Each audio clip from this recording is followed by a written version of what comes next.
मेरा नाम है संजय सिंह और आप सभी लोगों को मेरी तरफ से राधे राधे। तो आज का ये जो वीडियो है वो कोई ट्रैवलिंग वीडियो नहीं है। एक्चुअली में मेरे मामा जी के घर पर सत्यनारायण की कथा हो रही है, उसी को मैंने इसमें रिकॉर्ड किया है। आप देख सकते हैं मेरी ये जो मामी जी लोग हैं वो इसकी तैयारी कर रही हैं। और ये जो घर है वो बहुत ही पुश्तैनी घर है, तो यहाँ पर अभी कोई रहता नहीं है और ये जमुना किनारे है, तो बहुत ही अच्छी लोकेशन पर ये घर स्थित है। तो देख सकते हैं पंडित जी यहाँ पर तैयारी करवा रहे हैं सत्यनारायण जी की। पूरी सत्यनारायण की कथा होने में करीबन 1.5 से 2 घंटे लग जाते हैं और ये 5 अध्यायों में समाप्त होती है। तो अब मैं पाँचों अध्यायों को एक साथ रिकॉर्ड कर पाना थोड़ा सा मुश्किल होता है। मैं इसके 2 भाग लेकर आऊँगा। अगर आपका इसमें रिस्पॉन्स अच्छा रहा तो आपको सेकंड भाग देखना पड़ेगा। इसमें मैं 3 भागों को कवर करूँगा, 3 पार्ट को कवर कर लूँगा। कथा को प्रारंभ करते हैं। तो बोलिए सत्यनारायण भगवान की जय। कलयुग में मानव कर्मा अनुसार जन्म मरण का कष्ट भोगते हुए दुखी रहेगा। प्रकृति दूषित होगी, जिससे अनेक प्रकार के कष्ट दृष्टिगोचर होंगे। महाराज पृथ्वी निर्बीज हो जाएगी, भूख से जीव तड़पेंगे। कस्तूरी प्रवाल सजीवन औषधियां गुणहीन होंगी। नीच कर्म करने वालों का महत्व होगा और राजा नीतिहीन होकर के मांस मदरास वस्तुओं का सेवन करेंगे। ब्राह्मण कर्महीन होकर के व्यसन पैदा करेंगे। जिस प्रकार स्त्री पर्दा भी रहेंगी और पुत्र पिता की आज्ञा नहीं मानेंगे। कर्म से च्युत होकर के मानव कष्ट भोगेंगे। लोग धनी होकर गरीबी से त्रस्त होकर के सुख शांति नहीं प्राप्त कर पाएंगे। अस्तु हे श्री सूर्य महाराज, इस कलयुग में मनुष्य के उद्धार के लिए कोई लघु उपाय बताइए जिससे मानव शीघ्र लाभ प्राप्त कर सके। आप लोग धन्य, आप जैसे मनुष्य सत्पुरुष कहे जाने के योग्य हैं, जो परोपकार की चिंता करते हैं। हे परोपकारी सोनक ऋषियों, जिस प्रकार आप लोगों ने मुझसे पूछा, इसी प्रकार लक्ष्मी का भगवान विष्णु से नारद जी ने पूछा था। योगी नारद ने भगवान विष्णु से पूछा, जैसा कि हे महर्षियों आप सबने पूछा। संध्या बंदन के पश्चात नारद को भगवान ने प्रश्नों का उत्तर दिया था, वैसे ही संध्या उपासन के बाद मैं उत्तर दूंगा। एक समय नारद योगी मानव पर दया करने की इच्छा से अनेक लोकों में भ्रमण करते हुए मृत लोक में आए और यहाँ आकर के अनेक योनियों में पैदा हुए संपूर्ण मनुष्यों को देखकर अपने कर्मों के द्वारा दुख से युक्त प्राणी कष्ट भोग रहा है, ऐसा देख करके नारद मुनि ने विष्णु भगवान के पास जाने का प्रस्थान कर दिया। श्यामल वर्ण भगवान सत्यदेव चार भुजाओं से शंकर चक्र गदा पदमधारी, गले में बनमाला, तुलसी कुंद मंदार कल्पवृक्ष कमल की बनी हुई लंबी माला पहले देवादिदेव भगवान विष्णु को देख करके नारद जी स्तुति करने लगे कि कोटि मारे तंड सौंपे चंड है, प्रकाश है अग्नि रत्न दीप मानसी शकुट मोह ललाम है। सोहे शंख चक्र गदा पदम चार बाहुन में, बामे और इंद्रा विराजे बरबा में है। मिश्र मणि लाल पीत बसन विशाल गात, नील जल जात के समान मृत श्याम है। देव जपे नाम नित्य अर्थ धर्म मोक्ष काम, ऐसे सत्य देव को प्रणाम है प्रणाम है। व्यास जी कहने लगे और नारद जी भगवान की स्तुति करते हुए कहने लगे कि हे प्रभु, न आपका अंत है, न मध्य, न आद है। आप संपूर्ण प्राणियों के व भक्तों के कलेश दूर करने वाले हैं। आप हर जगह व्याप्त हैं। नारद जी की ऐसी स्तुति को सुनकर भगवान बोले कि हे नारद जी, मानव के कल्याण करने वाले नारद, आपका आगमन वैकुंठ लोक किस कामना को लेकर के हुआ है?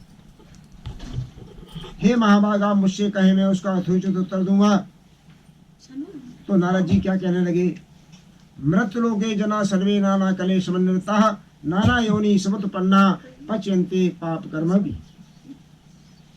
कि हे भगवान, मैं मृत लोक की दशा इस वक्त देख करके आ रहा हूँ।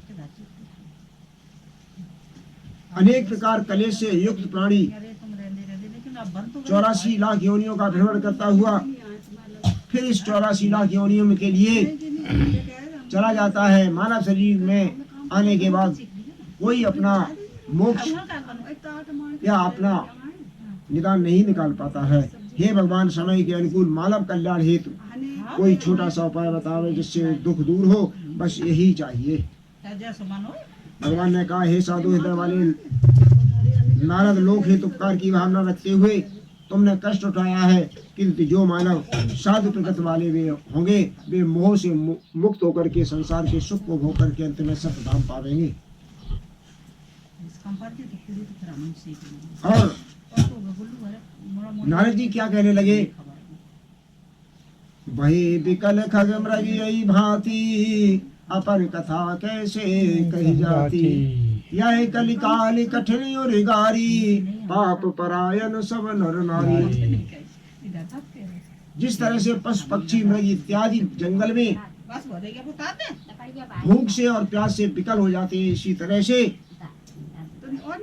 इस कलयुग का हाल है। इस कलयुग के काल में कठिन है, पाप के परायण सभी नर नारी है। बाड़ी खले बहु चोर जुआरा, तेलम पट पर धन परदारा। मात पिता नहीं माने देवा, साधन संग करवावै सेवा।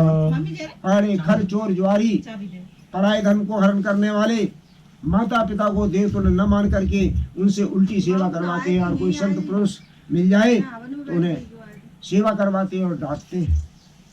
जिनके या चरण भवानी, ते जाने निश्चर सब प्राणी। बिन सत्संग विवेक न होई, राम कृपा बिन सुलभ न सोई। जिन मनुष्यों के ऐसे आचरण है वो कौन है? निशाचर है। यही तो रावण करता था और द्वापर में कंस हुआ था। यही कंस करता था, अपने पिता उग्रसेन को कैद में डाल दिया था, ऋषि मुनियों को दंड देता था। और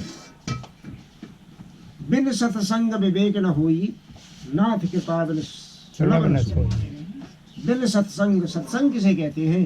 चार आदमी बैठ करके अपना वार्तालाप करने लगते हैं, वेद पुराण की बातें छोड़ देते हैं और अपने अपने को एक दूसरे को बड़ा मानते हैं कि हमारे पास ज्ञान है।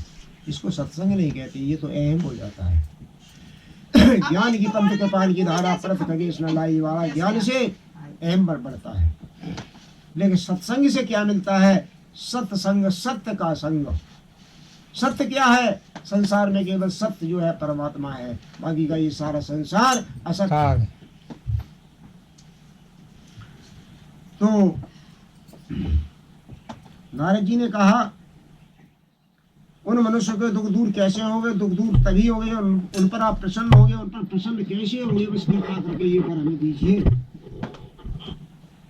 तो भगवान कहने लगे, हे नारद, तुम्हारे प्रेम बस में बता रहा हूँ। जो महान तथा पुण्य तथा कल्याणकारी व्रत है, जो स्वर्ग तथा मृत्यलोक में दुर्लभ है, इससे बढ़कर कलयुग में दूसरा कोई व्रत नहीं है। कहा गया है कि स्वर्ग में कथा रूपी अमृत दुर्लभ है। इसका प्रमाण मिलता है श्रीमद् भागवत में। जिस समय राजा परीक्षित को सुखदेव जी कथा सुना रहे थे, उस समय समस्त देवता अमृत लेकर के भगवान सुखदेव के पास, परीक्षित के पास आए और कहने लगे, ये अमृत राजा परीक्षित को दे दो और ये सत्संग रूपी अमृत कथा मुझे दे दो। तो देवताओं को सुखदेव जी क्या कहने लगे कि कहाँ कथा रूपी अमृत? श्री सुखदेव जी ने अमृत की तुलना साधारण कांच और प्रभु के नाम रूपी अमृत की तुलना मर से करके देवताओं को कथा अमृत पान से वंचित कर वेद वाक्य की महिमा बढ़ाई और कहा कि जो सत्य व्रत सत्य आत्मा में धारण करके मेरा विधि विधान से जो पूजन करेगा, वो समस्त मनोरथ पा करके संपूर्ण सुख को भोग करके अंत में सत्यधाम पा देगा। श्री सूत जी कहने लगे कि भगवान का ऐसा वाक्य सुन करके नारद जी बोले कि हे प्रभु, मानव किस विधान से व्रत करे, क्या फल है और किसने ये व्रत किया और ये व्रत कब करना चाहिए, यह सब विस्तार पूर्वक बताने की कृपा करें। भगवान बोले, हे नारद जी, दुख शोक का नाश करने वाला, धन धान की वृद्धि करने वाला, सौभाग्य संतता सर्वत्र विजयी देने वाला, जिस किसी दिन मानव की श्रद्धा भक्ति हो, उसी दिन भक्ति श्रद्धा को समान रखते हुए संकल्प करे और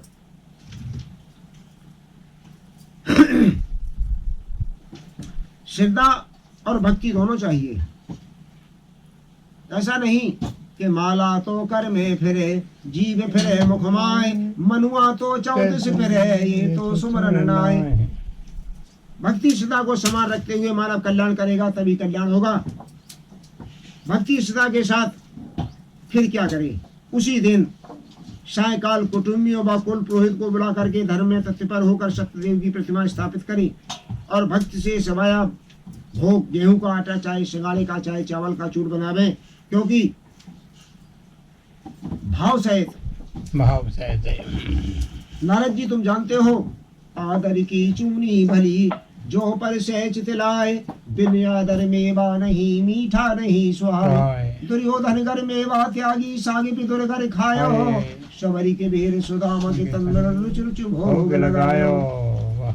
हे नारद, प्रेम के साथ भक्षण योग प्रताप एकत्रित करके हमारा भोग लगावे तथा इष्ट मित्रों सहित कथा श्रवण कर भक्त पूर्वक सबको प्रसाद बांटे। आप भी प्रसाद खावे, कुल पुरोहित को दक्षिणा दें, स्वयं प्रसाद ग्रहण करें, रात में जागरण कर कीर्तन गान करें।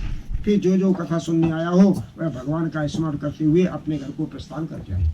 ऐसा करने से निश्चय ही मनुष्यों के मनोरथ पूर्ण होते हैं। विशेष करके कलयुग में पृथ्वी के ऊपर भगवान को प्रसन्न करने का एक ही छोटा सा उपाय है। इस श्री स्कंद पुराण रेवा खंडे सत्यनारायण व्रत कथायाम प्रथमो अध्याय समापनो। वृंदावन बिहारी लाल की जय।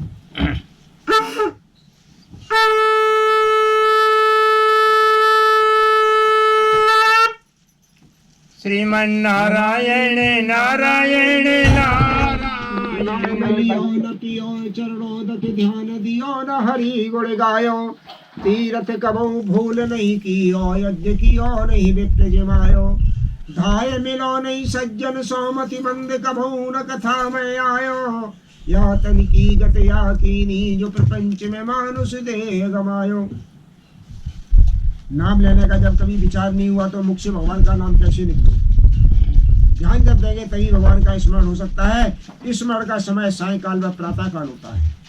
कि दिन तमाम का थका हुआ मानव जिस वक्त संसैया पर गया और निद्रा देवी का आक्रमण हो गया और वो सो गया, प्रातः काल होते ही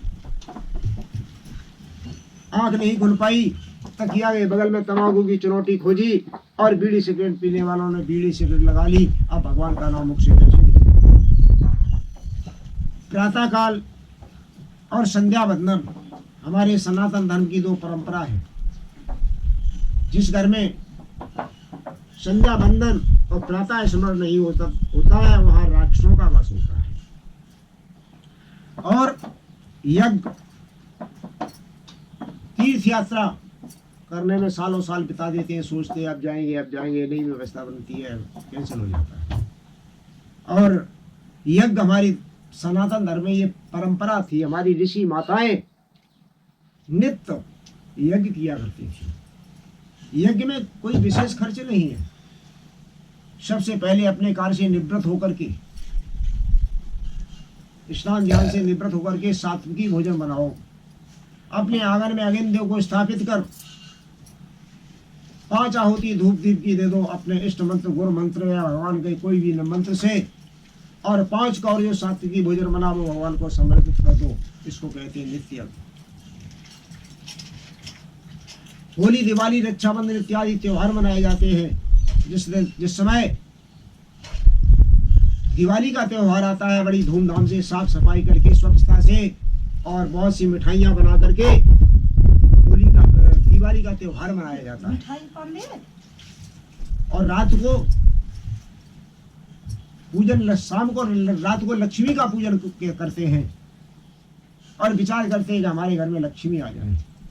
क्या लक्ष्मी ऐसे आएंगी आपके घर? भगवान विष्णु के नाम की एक भी आपने आहुति नहीं दी, एक भी कौर उनके लिए भोग नहीं दिया, तो भगवान विष्णु की बिना आज्ञा से क्या लक्ष्मी आपके घर पधार जाएंगी? कितने भी जीवन बिता दो, कितने भी बार लक्ष्मी पूजन कर लो, लक्ष्मी आपके घर नहीं आनी।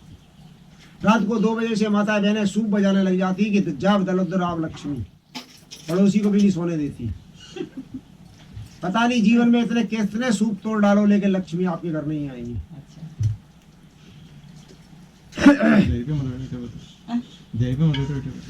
और धूप दीप होती है, वेद मंत्र द्वारा थोड़ा सा यज्ञ होता है जिसमें घर की शुद्ध होती है, किंतु ऐसा हो नहीं पाता। होता क्या है कि साफ स्वच्छ कर करके माता बहनें पकवान बनाती हैं, लक्ष्मी का पूजन करती हैं। लेकिन ये पूजन नहीं है भगवान विष्णु के नाम का। जब आप पूजन नहीं करेंगे तो भगवान लक्ष्मी जी कैसे उनकी बिना आज्ञा से आपके घर पधार जाएगी।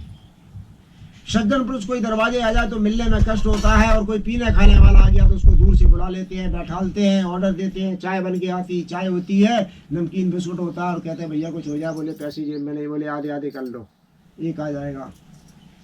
ये मदरा जो है पापों की जननी है। जिस घर में मदरा का सेवन होता है उसमें राक्षसों का वास हो जाता है। ऐसा कोई पाप नहीं है जो पाप उससे न हो जाए।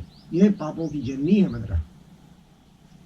और कथा का बलुआ पकड़ के ये विचार करते हैं पड़ोसी के भी संग 2 बार बजा, 3 बार बजा, चौथी बार जो बजा बिटिया ले जो निछावर। भगवान की चढ़ौती को निछावर करके थोड़ा सा अनाज लेकर के आ जाते हैं और समय नहीं, आग भी गए अगर कोई टाइम से तो अपनी प्रपंच की बातों में लग जाते हैं। 1 घंटा का समय नहीं है। जब आपका जन्म हुआ है उससे पहले भगवान से आपने प्रार्थना की कि हे प्रभु मुझे इस नरक से निकालो, मैं तुम्हारा दिन रात भजन करेंगे। और यहाँ आकर के संसार में सब कुछ भूल जाते हैं, मोह माया में पड़ जाते हैं।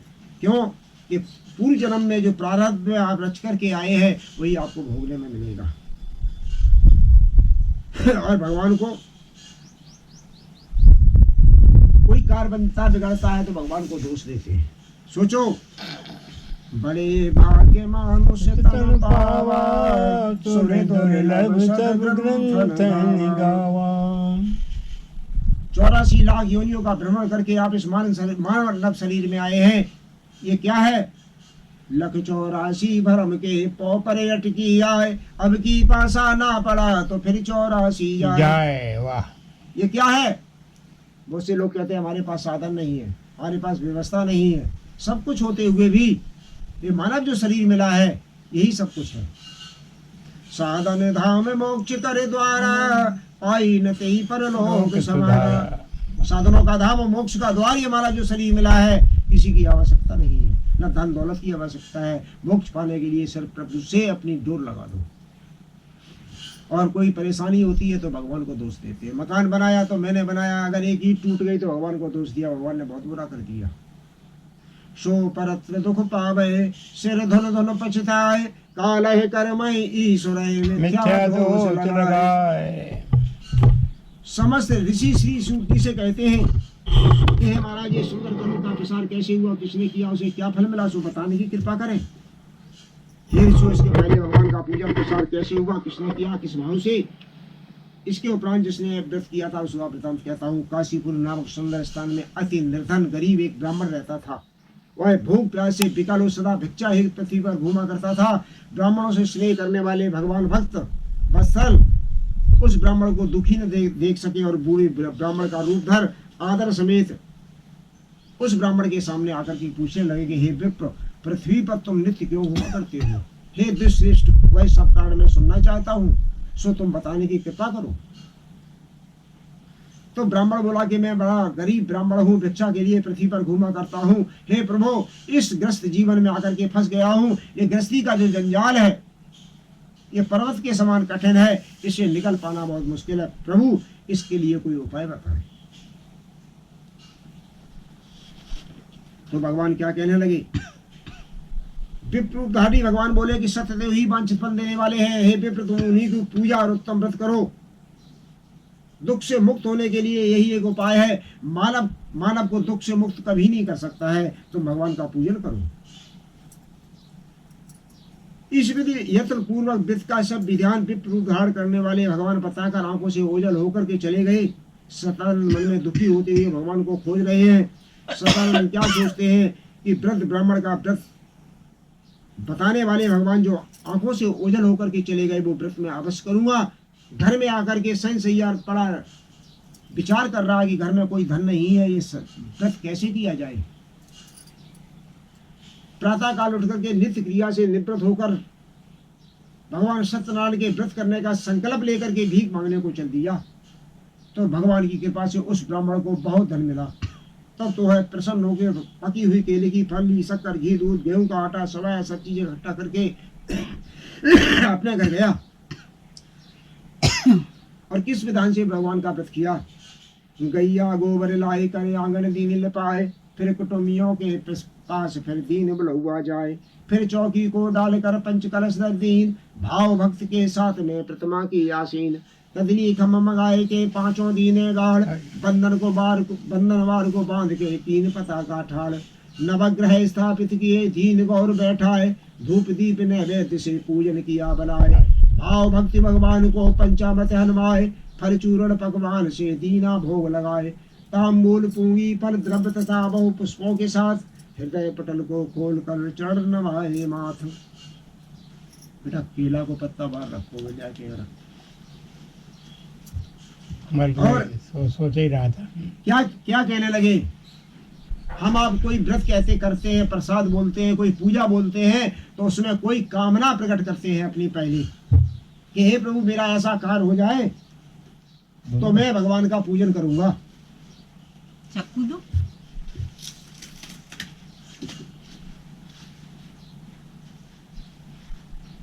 और कार्य हो जाता है तो साल साल 2-2 साल 5-5 साल वो कार्य प्रसाद पूजा अधूरी पड़ी रहती है। तो भगवान के ऊपर विश्वास नहीं है आपको, इसलिए ऐसा होता है। लेकिन ये ब्राह्मण देवता क्या कह रहा है, दीन दयाल बिरद संहारी हरहु नाथ मम संकट भारी सो तुम जाना हो अंतरयामी पुरबहु मोर मनोरथ स्वामी। हे प्रभु तुम जानते हो मेरा मनोरथ पूरा कीजिए। इस व्रत के प्रभाव से वह विप्र सब दुखों से छूट सब संपत्ता ब्राह्मणों में श्रेष्ठ हो गया। उस दिन से हर महीने वो व्रत करने लगा और इस सत्यनारायण के व्रत करके श्रेष्ठ ब्राह्मण सब पापों से छूटकर दुर्बल मोक्ष को प्राप्त हुआ।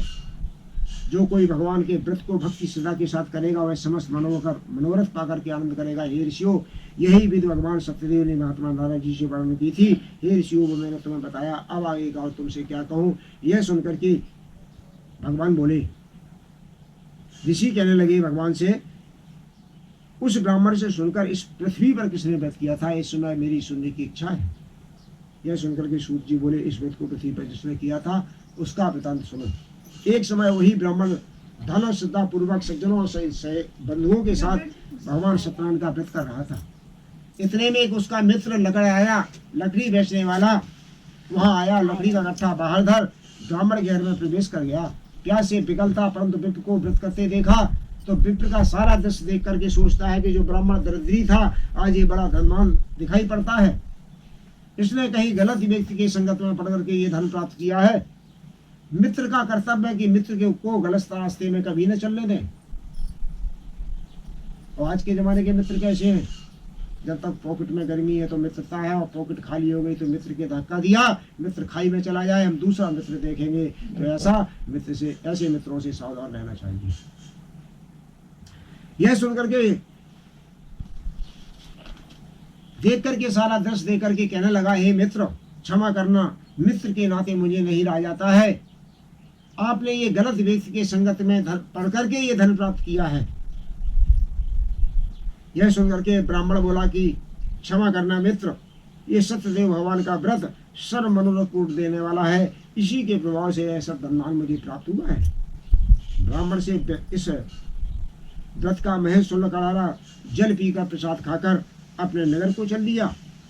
फिर क्या हुआ, उसी समय लकड़ी का गट्टा बाहर था, सिर पर रख करके और चल देता है। मन में संकल्प लेता है कि आज लकड़ी बेचने में तो जो धन मिलेगा उससे उत्तम व्रत करूंगा।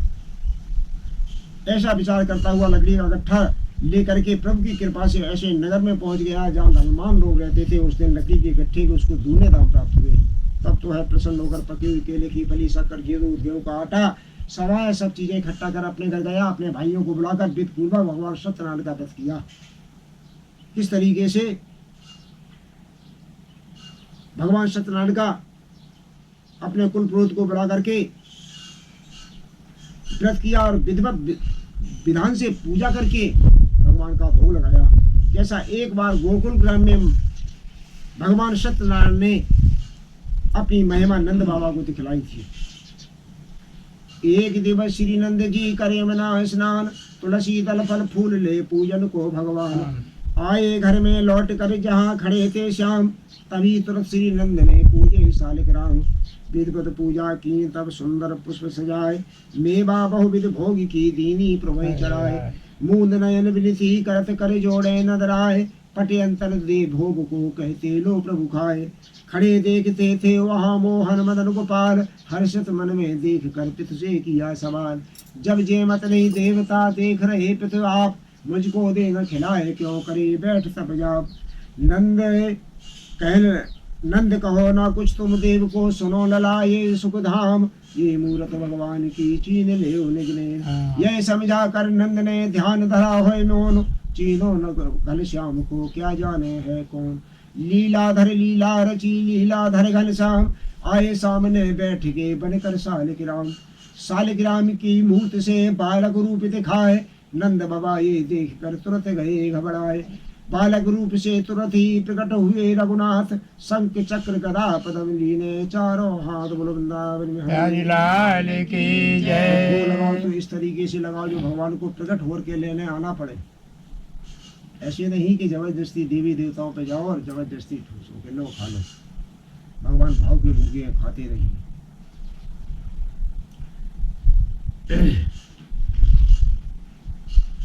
उस व्रत के प्रभाव से भगवान ने सुंदर दर्शन देकर के वर दिया, जिससे धन पुत्र करके युक्त होकर के संसार के सुख को भोग करके अंत में निष्ठाम गया। श्री सूर्ति कहने लगे, सब सुख भोग लीन लकड़हारा, अंत समय वैकुंठ सिधारा। इस श्री स्कंद पुराणे रेवाखंडे सत्यनारायण व्रत कथा द्वितीयो अध्याय समाप्त। बिहारी लाल की जय। पायो हे बुलौआ आए हो कथा सुने, बैठ के तन को भगवान ध्यान धर ले। बड़े ही भाग्य से मानव शरीर मिला, व्यर्थ की कहानी तन को बंद कर दो। कष्ट पड़ी हाय राम सुख शांत से राम राम जप ले। जोन विचार कर आए हो काम छोड़, विनती विनीत वह स्वीकार कर ले। प्राचीन समय में एक उल्कामुख नाम का बड़ा बुद्धिमान जितेंद्रिय सत्यवादी राजा था।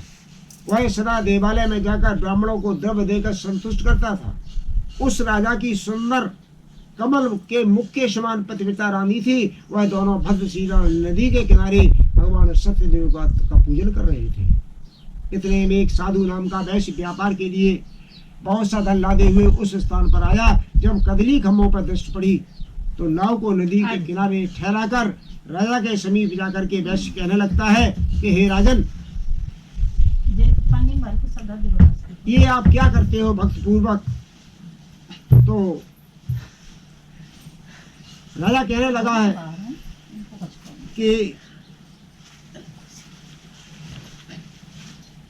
राजा ने कहा, साधु बड़िक में अतुल तेज वाले भगवान विष्णु की पूजा और व्रत व दान कुटुंबियों सहित पुत्रार्थ प्राप्त की इच्छा से करता हूँ, क्योंकि पति के बिना सूना सुहाग होत, पति के बिना पत्नी कष्ट पाती है, पुत्र के बिना घर शून है, रात दिन सोच में छाती फटी जाती है। दोनों संसार मुक्त के मार्ग है, इस पूजन के प्रभाव से पूर्ति हो जाती है। विनती विनीत भाव भक्त से कर रहा, पुत्र कामना की बस लालसा लखाती है। ऐसी जब राजा ने कथा कही तो राजा के ऐसे वचन को सुनकर के सादर वैश्य ने कहा, हे राजन, इस व्रत का सब हाल मुझसे बताओ, मैं भी आपका बताया हुआ भाव भक्त से भगवान सत्यनारायण का व्रत करूंगा। कारण मेरे भी संतान नहीं है और इस व्रत के प्रभाव से निश्चित होती है। माया सब घर में भरी, बस यही हाल हमार, पुत्र बिना घर शून्य है, नहीं धन बिन सलहार, पति पत्नी के बल घरे ये है दुख अपार, वृद्धापन सुख के लिए सोच रहा संसार। क्या सोचता है माँ बाप? सोचते हैं कि हमारे संतान पैदा होगी तो बुढ़ापे का सहारा बनेगी, लेकिन आज के जमाने की संतान बेसहारा कर देती है। अगर कहीं खांसी आ गई, थूक दिया तो मुसीबत, अगर कुछ कह दिया तो मुसीबत। लेकिन सोचो, अगर आप जिस दिन माँ बाप ऐसे बन जाएंगे, आपकी संतान जब ऐसा कहेगी, हो सकता है कि आपको धक्का दे के घर से निकाल दे, आप गिर जाए, हाथ पैर टूट जाए, आप भीख मांगने के योग्य न रहे। क्योंकि भगवान जब लेता है तो सूत सहित लेता है। साधु व्यास राजा से शब्द सुनकर के मेरे कोई संतान नहीं, इससे अवश्य होगी, यह विचार करता हुआ निवृत्त होकर के अपने व्यापार से आनंद पूर्वक अपने घर आया। अपनी पत्नी से कहा कि हे भार्या, मैं एक व्रत उनका मुख राजा के मुखारबिंद से सुनकर आया हूँ, वो व्रत मैं अवश्य करूंगा। इसी चिंता में ब्राह्मण को, उस वैश्य को बार बार वो बात कहने लगी। तो उसकी भार्या लीलावती क्या कहती है कि स्वामी, कल प्रातः काल ये भगवान सत्यनारायण का व्रत किया जाए।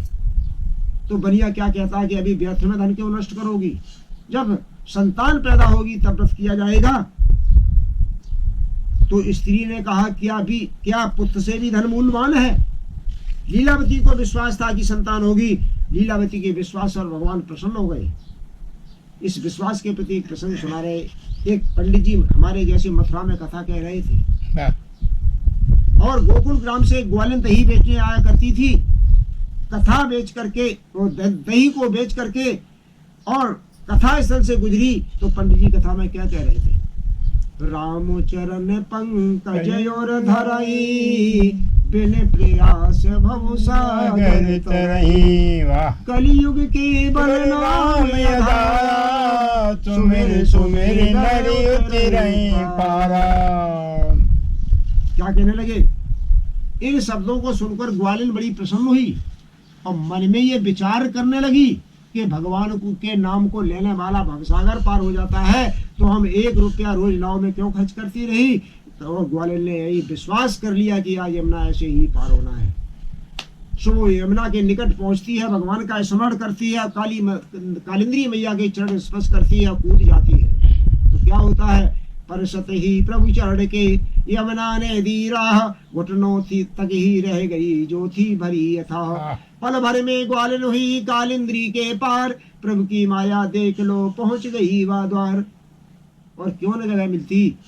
ये कोई नदी बहने वाली नदी नहीं है, ये सूर्य की पुत्री है, भगवान कृष्ण की पटरानी है और यमराज की बहन है। घर में सोच करके ग्वालिन कहती है, विचार करती है कि हमको जिन्होंने ज्ञान दिया है वो हमारे गुरु हैं, और कल उनको घर में ला करके उनका स्वागत सम्मान करना चाहिए। दूसरे दिन क्या हुआ कि कथा पंडित जी की चल रही थी, उधर ग्वालिन दही बेच करके लौटी तो पंडित जी कथा समाप्त करके घर जाने की तैयारी में थे, क्योंकि बहुत सारे फल चढ़े थे और प्रसाद दक्षिणा मिली थी। तो पंडित जी बहुत मगन थे, अपना झोला भर के जाने की तैयारी में थे। तब तक ग्वालिन पहुंच जाती है, कहती है, महाराज मैंने आपको सच्चे हृदय से गुरु मान लिया है, आज आप हमारे घर पधारे।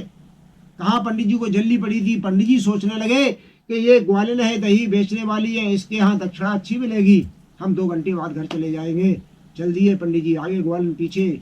पंडित जी यमुना के निकट पहुंचते हैं तो पंडित जी चारों तरफ देखते हैं कि यहाँ नौका नहीं दिखाई पड़ती है। तब तक ग्वालिन ने क्या किया? भगवान का ध्यान किया, कालिंद्री मैया के चरण स्पर्श करके कूद जाती है। तो पंडित जी सोचते हैं कि यहाँ तो अथाह जल भरा हुआ है, यहाँ कैसे पार हो पाएंगे। ठीक है, हम 10 कदम पीछे रहेंगे, जब ये डूबने लगेगी तो हम लौट पड़ेंगे।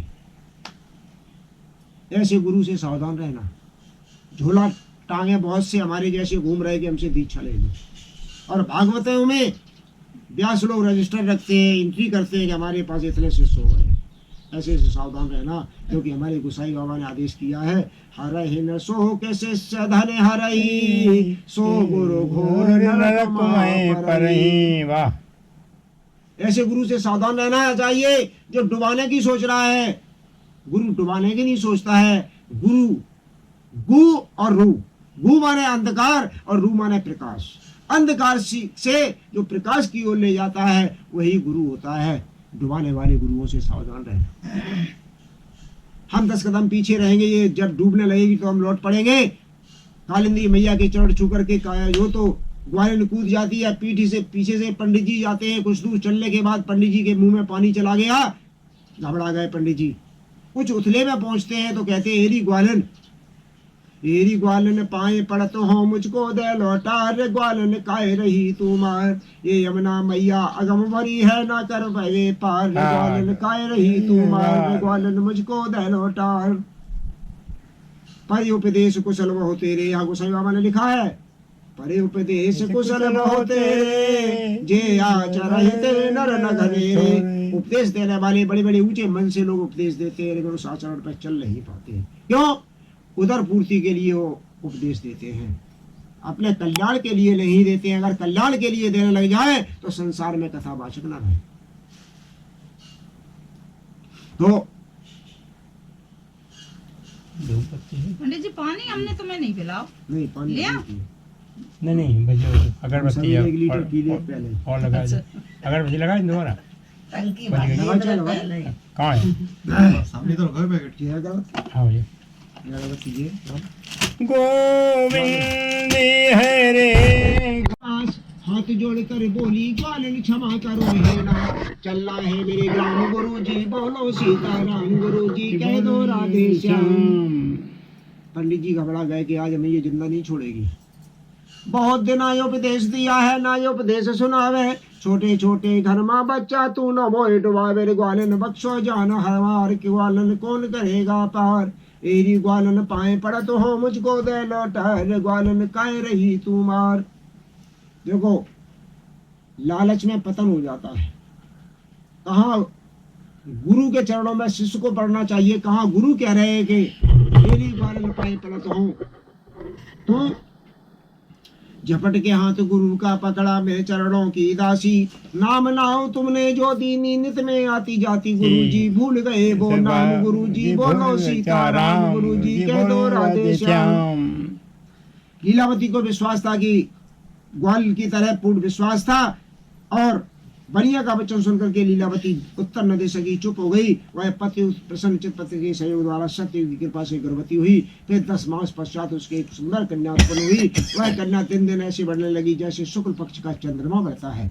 चंद्रमासी बढ़ने के कारण उसका नाम कलावती रखा गया। तदनंतर लीलावती अपने पद से मधुर वचन बोली, हे नाथ, जिस व्रत का करने का पहले संकल्प ले लिया था उसे क्यों नहीं करते हो। बलिया कहने लगा, कन्या की बड़ी छठी में बहुत धन नष्ट हो गया है, अतः कन्या के विवाह के सिवाय भगवान सत्यनारायण का व्रत करूंगा। ऐसा विचार करके समझा करके और वो वैश्य व्यापार के लिए चला जाता है। कुछ समय के बाद जब लौट करके आता है तो अपनी कन्या को देख करके कन्या विवाह की योग्य है, अतः अपने यहाँ दूतों को बुला करके और कहा कि हमारी कन्या विवाह के योग्य है, सियानी हो गई है, अतः कन्या के लिए श्रेष्ठ वर ढूंढ करके लाओ। तो वैश्य की आज्ञा पा करके दूत कांचनपुर नगर को चले जाते हैं, जिसका नाम आज कलकत्ता है। वहां वैश्य के एक पुत्र को देखा और सुंदर व गुड़ी वैश्य के पुत्र को देखकर अपनी जात और कुटुंबियों समेत ला करके उन दूतों ने उस वैश्य के सामने कहा कि ये अपनी पुत्री के लिए हम वर खोज करके लाए हैं। उस वैश्य ने अपनी जात और कुटुंबियों सहित प्रसन्न हो वैदिक विधि से अपने संबंधियों के साथ सहयोग से उस कन्या का प्राण ग्रहण संस्कार कर दिया।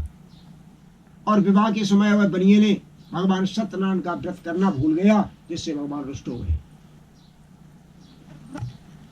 बनिए ने सोचा ये विवाह में बहुत धन नष्ट हो गया है, अतः अपने दामाद को लेकर के शीघ्र व्यापार के लिए चला जाता है। समुद्र के किनारे रत्नसारपुर नगर, जिसका नाम आज बंबई है, वहां जाकर के व्यापार में तल्लीन हो जाता है। वहां के राजा चंद्रकेत थे। उस नगर में पहुंचते ही सत्य स्वामी ने भगवान सत्यदेव ने वैश्य को झूठा देकर श्राप दे दिया, जिसको महादारुण दुख मिलेगा।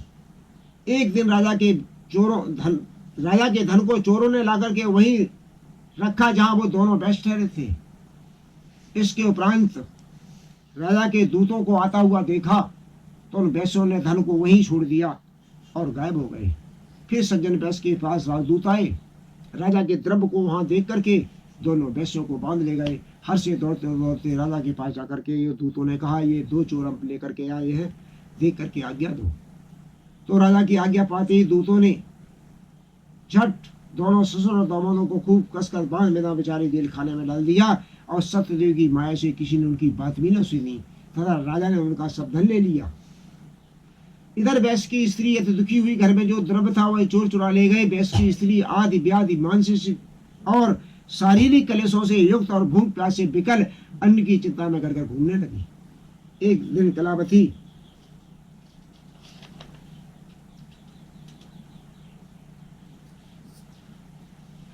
एक भूख से पीड़ित होकर के कंचन भवन के अंदर रहने वाली जो द्वार नहीं जाती थी वो द्वार द्वार जाती है। खाती थी 3 बेर स्वाद से हेर हेर, आज भीख मांग मांग एक बेर खाती है। खाने को अन्न नहीं, पहनने को वस्त्र नहीं, दीनानाथ रूठे गए कथरी उन्हें जो आती है। बिछाती थी गद्दे और पहनती थी साड़ियां, नंगनो जलाती थी वो नंगनो जलाती है। ये क्या है? प्रभु की ये माया है। जिसने इस माया के लिए अहम किया है उसका तुरंत पतन हो जाता है। बिल्कुल ये तो सत्य है। चाहे तो सुमेर को छार करें बौछार को, चाहे सुमेर बनावे, चाहे तो राव को रंग करें वो रंग को द्वारे द्वार फिरावे। रीत यही करुणानिध की करुणानंद प्रेम के फंद में आवे। चीटी के पायन बांध गदहियन, चाहे तो सिंधु के पार लगावे। एक दिन भूख प्यासे पीड़ित कन्या कलावती ब्राह्मण के घर में पहुंच गई। वहां उसने सत्यदेव का पूजन हो रहा था सो देखा। कलावती वहां जाकर के बैठकर कथा सुनट की, भगवान की विनती की, वर मांगा। तत्पश्चात कुछ रात्रि गए वो अपने घर गई तो उसकी माँ लीलावती प्रेम भरे शब्दों से दुखी होते हुए पूछने लगी कि हे पुत्री, इतनी रात तक तू कहाँ रही और तेरे मन में क्या है? तो कलावती शीघ्र कहने लगती है, हे माँ, मैं सत्य कहती हूँ। मैं एक ब्राह्मण के घर भिक्षा मांगने पहुंच गई। वहां मैंने मनोवांछित फल देने वाला भगवान सत्यनारायण का एक व्रत देखा है। कन्या के ऐसे वचन को सुनकर के लीलावती प्रसन्न हुई और कन्या के बात को सुनकर के लीलावती प्रसन्न होकर के सत्यदेव का व्रत करने को उद्यत हो गई। उस लीलावती ने बंद बांधवों की सम्मति से भगवान सत्यनारायण का व्रत किया और वरदान मांगा कि हमारे पति व दामाद शीघ्र अपने घर आ जाए, मेरे पति और दामाद का अपराध क्षमा कर दो। ऐसा करने से भगवान प्रसन्न हो गए। फिर इस सत्यदेव ने राजा चंद्रगुप्त को स्वप्न दिया कि हे नंबर कारागार में बंद जो 2 वैश्य हैं उनको प्रातः काल होते ही छोड़ दो और उनका जितना धन ले लिया हुआ सब दे दो। यदि ऐसा न करोगे तो तुम्हारा धनपुत्र से मैं नाश कर दूंगा। ऐसा कहकर सत्यदेव भगवान अंतर्ध्यान हो गए और फिर प्रातः काल ही राजा ने सज्जनों सहित सभा में बैठकर सबसे अपना स्वप्न बताया कि प्राणियों के लिए वास्तव में ज्वर क्या है? सबसे बड़ा ज्वर है चिंता। चिता मुर्दा को जलाती है लेकिन चिंता जिंदा को जलाती है। बिल्कुल महाराज। सो राजा चिंता के कारण सभा में बैठकर सारा हाल सुनाया। और मूर्ख कौन है जो विचारहीन हो? सो राजा बुद्धिमान थे, तुरंत ही विचार किया और करने योग्य क्रिया क्या है? शिव और विष्णु की भक्ति। सो भगवान विष्णु के शब्द को सुनकर के सिरोधार किया। और वास्तव में जीवन कौन सा है? जो सर्वथा निर्दोष हो। सो राजा निर्दोष थे क्योंकि धन के पास में देख करके उन वैश्यों को दंड दिया था।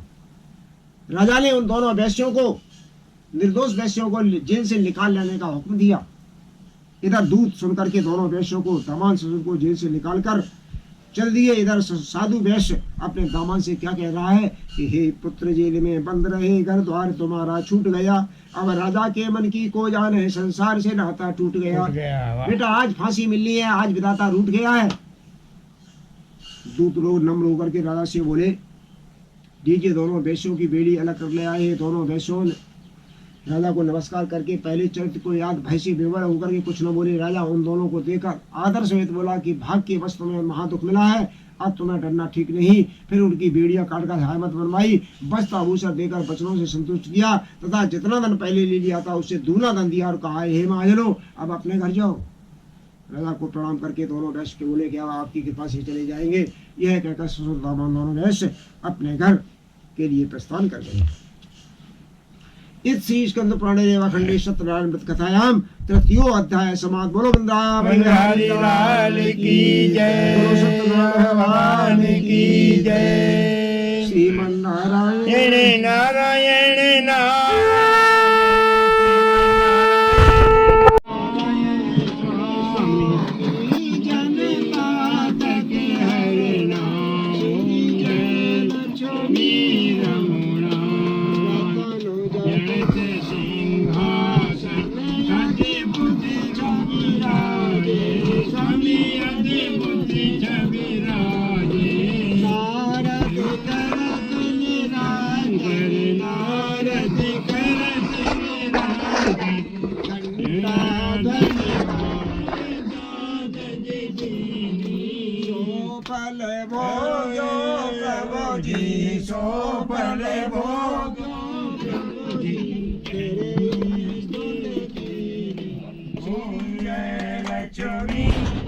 लक्ष्मी